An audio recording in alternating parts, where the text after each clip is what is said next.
The connection feels overwhelming and chemical, but the minute you disagree, the affection vanishes. Why is intense intimacy the fastest path to losing your control? This is the dark psychological paradox of erotic leverage, a strategic technique that weaponizes your desire for closeness. And wow, is that a confusing and incredibly painful experience, right? One minute, you're feeling this connection that is just intoxicating. You feel like you've finally found the one person who really gets you. And then, poof. You set a small boundary, you disagree about something trivial, and all of that warmth is just gone, replaced by this icy silence. And you're left spinning, asking yourself, what did I do wrong? Was that all in my head? Well, the answer is no. This isn't random. It's a tactic. And today we're going to pull back the curtain on exactly how this dynamic, erotic leverage, turns our deepest need for connection into a weapon of control. All right, so here's our game plan for breaking this down. First, we're going to tackle the intimacy paradox, why closeness can feel like a cage. Then, we'll get a crystal clear definition of erotic leverage. The real meat of this is going to be the three-stage pattern, the manipulator's playbook. From there, we'll dive into the psychology of what's going on. And most importantly, we're going to walk through how to reclaim your own autonomy before we land on the big takeaway, that intimacy is not a commodity. So let's start with that core paradox, because it's a real mind-bender. How does something that feels so incredibly good, so connecting, become the very thing that traps you? Well, it's because for the manipulator, the intimacy isn't the goal, it's the tool. Think of it like a key. For you, that feeling of closeness is the treasure, it's the entire point. But for them, that intimacy is just the key they need to unlock your compliance. The feelings you're having are 100% real for you, but for them, it's just leverage. And that's what's so disorienting. Your deepest emotional needs are being turned against you. And you're left wondering why the best feeling in the world so often leads to the absolute worst. Okay, so let's put a name to this weapon. Moving from that state of confusion to having a concrete definition, that's the first real step to getting your power back. Once you see this for what it really is, a calculated strategy, it starts to lose its hold on you. So the most important word in this entire definition is calculated. This isn't just someone being moody or needing a little space, no way. This is a deliberate form of coercion. The manipulator is using the very things you want most, sex, affection, a future, not as real expressions of love, but as levers. Levers they pull to get control, and to extract resources. And resources can mean just about anything. We could be talking money, a place to stay, access to your friends, or it could be your emotional energy, your time, or just plain old obedience. The intimacy becomes the money they use to buy your compliance. Think of this as the manipulator's playbook. The end goal? Your ultimate unquestioning compliance. And how do they get there? Well, their number one tactic is making sex and affection conditional. You get it? When you're being good. Another huge tool is something called future faking. This is when they paint this beautiful picture of your future together. Marriage, kids, the house with a white picket fence, all to control how you behave today. It all comes from this core belief that sex and intimacy aren't about connection, they're transactional. They're commodities to be traded for power. And this is exactly why you see this kind of behavior so often linked with narcissistic and psychopathic disorders, conditions where empathy is often missing and relationships are just games to be won. All right, let's get to the real engine of this whole thing. We're going to map out the systematic, totally predictable three-stage pattern that these manipulators use. And I'm telling you, once you see this mechanism laid out, you will not be able to unsee it. Understanding this is the absolute key to taking its power away. This three-step process is the entire machine. It all kicks off with this intense seduction phase, which we'll call conditional investment. Then it takes a sharp turn into the control phase, emotional blackmail. And it's all designed to get one result, your transactional compliance. It's a vicious but very effective cycle. So let's break each stage down. Stage 1 is the hook. And this is not your normal honeymoon phase, okay? This is a strategic, overwhelming campaign called love bombing. They shower you with praise, attention, and incredible intimacy. It feels like a movie. But what's happening in your brain is huge. It's getting flooded with dopamine, that's the pleasure chemical, and oxytocin, the bonding hormone. That combination creates this powerful, almost addictive attachment. You feel cherished, you feel seen. But what's really happening is that a deep chemical dependency is being installed. The investment is conditional because its only purpose is to set the trap for stage 2. And here's the pivot. This is where the fairy tale takes a very dark turn.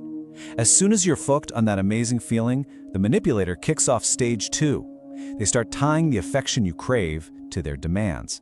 All of a sudden, getting that closeness depends on whether you lend them money, or cancel on a friend they don't like, or just agree with them. And if you say no, they pull out their #1 weapon: withholding punishment. The affection is gone, the sex stops, the loving texts, silence. It's like a switch just gets flipped, creating this sudden, painful emotional and chemical withdrawal, which, of course, is exactly the point. And this slide, this is the end game. Stage 3 is what it's all been leading to. You are now in a state of serious emotional and chemical pain. That withdrawal from the dopamine and oxytocin feels awful. It creates this intense anxiety and this desperate need to just fix it. The manipulator created a problem, your pain, and now they're offering you the one and only solution, your compliance. So to make the pain stop, to get back to that incredible high from stage 1, you give in. You do what they want. And like magic, the intimacy comes back. The cycle is complete. You've just been successfully trained that your obedience is the price of their affection. This timeline just lays out the whole emotional roller coaster, doesn't it? You start at point 1, the absolute peak of that love bombing phase. You're on top of the world. Then comes point 2, the first real test, a disagreement. And boom, you immediately plummet to point 3, where all that affection is ripped away. This creates a crisis, this frantic need to get back to that high.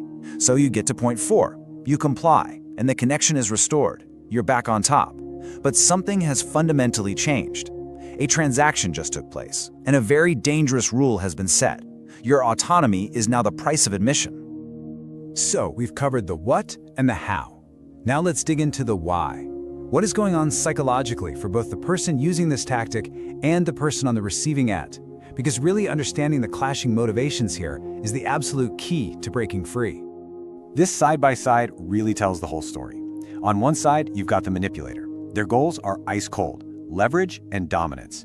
They use a tactic called intermittent reinforcement, giving you affection randomly, which, by the way, is one of the most addictive behavioral conditioning tools out there. It keeps you hooked, always chasing that next hit.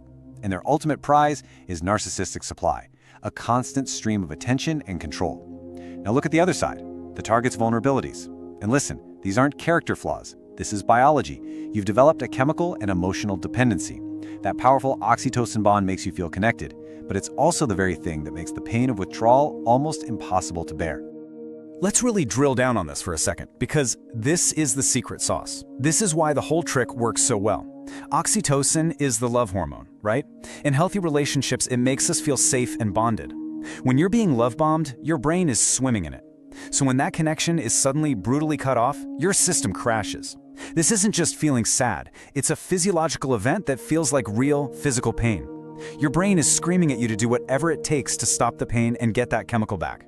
I want to be so clear about this. This is not a failure of willpower. It is your own body's chemistry being hijacked and used against you. Okay, we have analyzed the trap from every angle. Now, let's talk about the escape hatch. This section is all about empowerment. It's a clear, actionable game plan to help you spot this dynamic and take back your life.